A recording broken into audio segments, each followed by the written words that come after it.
What's up, everybody? Check it out. It is our table of greatness. Cooper Kupp standing tall over the rest, because that's sort of how he lives in fantasy football, just kind of towering over everybody else. Welcome to the Friday edition of the Fantasy Q&A Show. I'm Marcus Grant. That is Michael F. Florio. And, hey, it's week 4 is upon us. This is the week, and maybe we'll get to this in some of our questions. It feels like we just need a week off because everybody seems like everybody is hurt or doubtful or questionable. Let's just pause this for a week, shall we? Yeah, like having to update the rankings hasn't been fun this week because every player, like even the ones that we're getting excited about, are just being taken away from us slowly. Every day we lose one good player, it feels like. So I'm sure we will have plenty of those questions. Of course, you can always send us your fantasy questions on Twitter at NFL Fantasy. We try to answer as many as we can here, but we can also answer them during the week as well. So let's dive into this. You guys have Q's, we have A's, LFG, but first, let's start with the Thursday night football game. Week 4 kicks off, and the Cincinnati Bengals hand the Miami Dolphins their first loss of the season, 27-15. Let's go through some of the fantasy highlights, if you will. Raheem Mostert, 10.1 fantasy points. Tyreek Hill gave you almost 26, and that was without scoring a touchdown.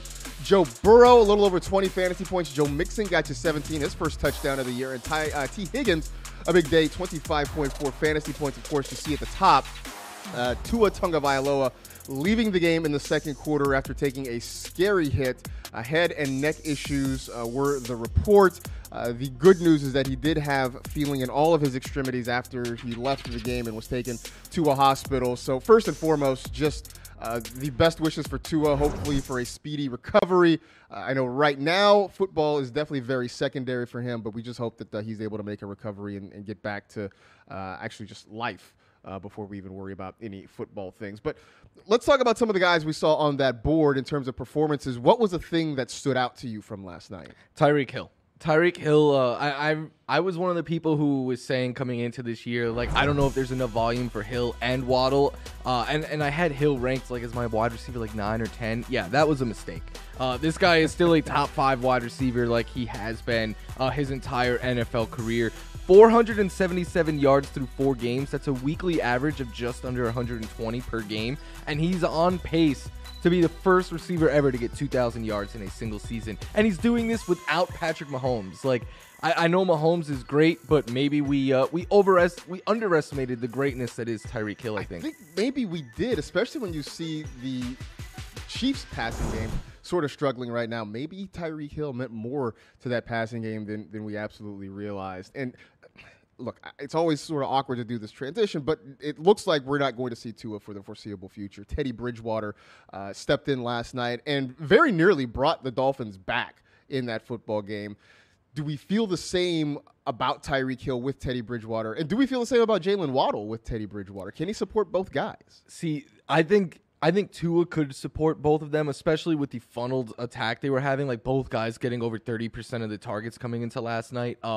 I'm not sure if I think Tyreek can be great with Teddy. I think Waddle could be great with Teddy. I don't know if both of them, if there's enough for 2 wide receivers to be that effective with Teddy Bridgewater. I think that's what we've seen over his career, is that I don't know that he can support 2 guys. You'll have 1 week of Tyreek. You may have 1 week of Waddle. It will be rare the weeks that you have both. A guy that also stood out to me was T. Higgins for the Cincinnati Bengals. And it was a game where, for the most part, Jamar Chase was very quiet. He ended up getting some sort of late, but it was the T. Higgins show pretty much all day long.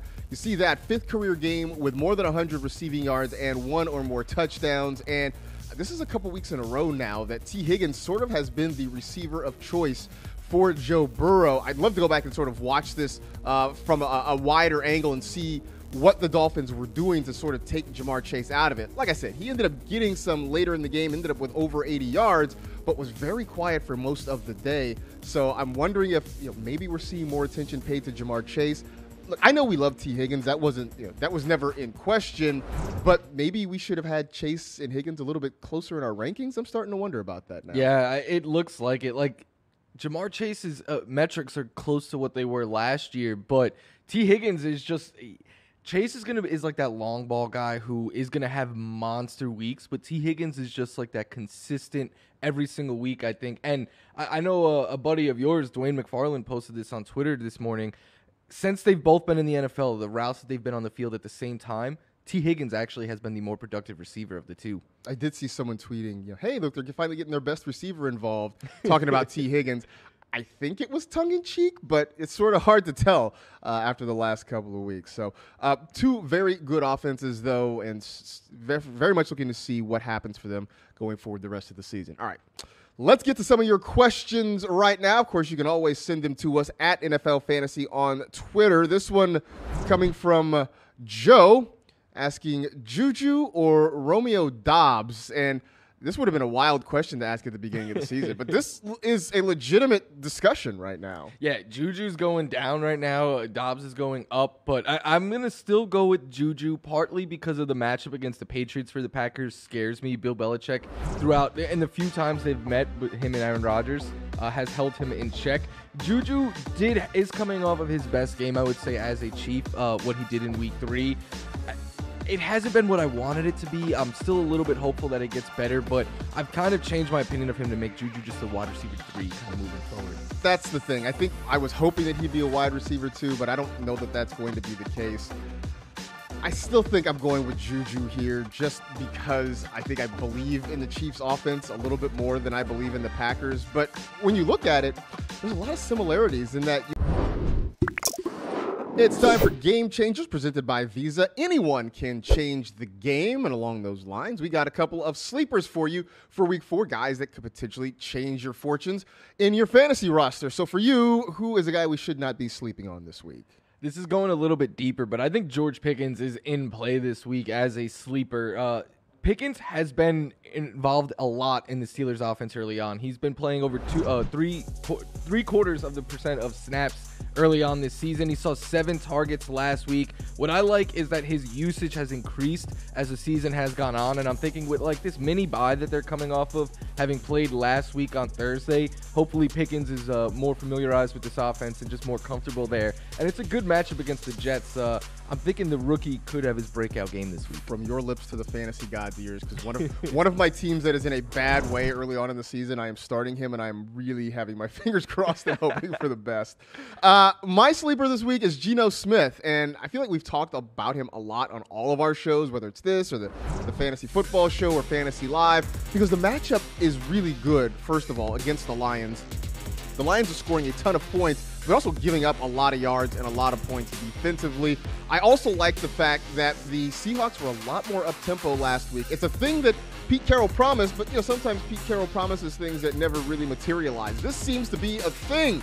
So they decided to hashtag let Gino cook, and it looks like he's actually chefing some things up, not just pulling out a frozen dinner and letting it happen. So Gino Smith, definitely a startable asset this week. So for you, I mean, I know you sort of like Gino as a sleeper this week as well. If you got like a fringe guy, right? Let's say you have Aaron Rodgers. Would you consider starting Gino over Aaron Rodgers?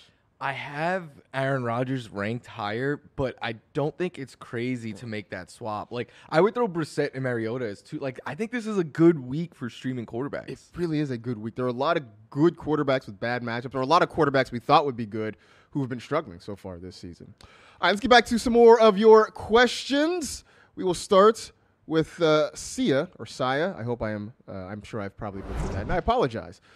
Can't decide. Dameon Pierce or Rashad Bateman in my flex. Every time I start one, the other goes off on my bench. Okay, let's see if we can help this week. That is my fear again this week because both of these players I think are in really good spots. That being said, I will go with the one that's usage I think is just a little safer with Dameon Pierce.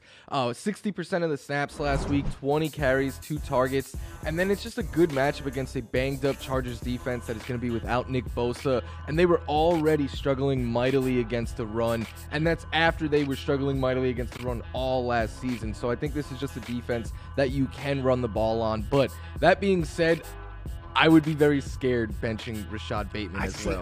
I'm going the other way, starting Bateman, just because I think that game's going to be a lot higher scoring. Makes sense. Between the Bills and the Ravens, I expect that you're going to see both Josh Allen and Lamar Jackson throwing the football a lot, and Bateman still gets a lot of targets, so that's sort of the way I would go. I would appreciate, though, Sia, if you would let us know which person you start so that the rest of us can do the opposite. I was going to say, if the other one that you sit always goes off, why not get both of them Just in this put them week? both in the lineup. Although, you know what? You know fantasy football well enough, because that means that neither one of them will go off. Yeah, and that team must just be loaded. Probably. If that's the decision you have to make, your team is probably pretty good. This one from goodtweets.com. It's a pretty good name. I got Jamal Williams. Should I start him over Jonathan Taylor or Nick Chubb this week? Feels crazy to ask that. It does feel crazy. It's not crazy. It's not crazy, but no, you shouldn't do that.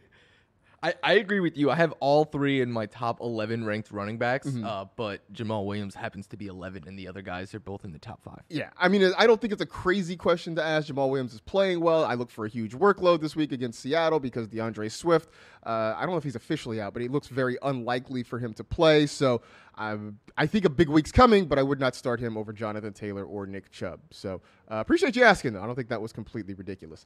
Tyler Soto wants to know, Derek Carr is available in my league. Should I pick him up and drop Aaron Rodgers? This is another question that would have been bonkers to ask in like July, but now makes a whole lot of sense. Yeah, now I'm saying do it. Aaron Rodgers hasn't been a top 12 quarterback in any week this season. He hasn't reached 17 fantasy points in a game yet, and all Derek Carr's doing is going out there and dropping 18-plus fantasy points a game. So I think right now we have to, kind of put the names aside and look at the fact that the Raiders are throwing the ball the top 3 most in the NFL, and the Packers are throwing the ball well below league average. You go with the quarterback getting more volume. Absolutely. And I think at some point, I know the last 2 weeks have not been big weeks for Devontae Adams, but at some point he's going to start getting more involved in that as well. We've seen Mac Hollins step up. Darren Waller's been involved.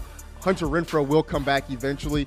I just never would have thought this, but the Raiders have a much deeper group of pass catchers right now than the Packers do. So I don't think it's wild at all. I think you should go get Derek Carr, and I feel weird saying this. You should drop Aaron Rodgers.